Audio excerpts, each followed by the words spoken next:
How to change login password on OKX Wallet app. Hello everybody, welcome back to my channel. This is me Ben, and today I'll guide you on how you can change your OKX Wallet account password. Now, the process itself is pretty simple and pretty easy, so let me guide you through.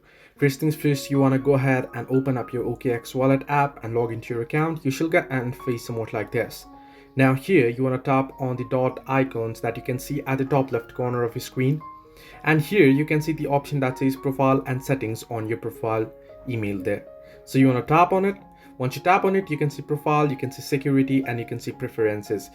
If you head over to preferences, you'll be able to change language and such, but if you want to change your password, you want to simply head into security here and scroll down. Here you can see the login password, right? So I haven't set up login password, but if you have set it, you'll see the option to change login password.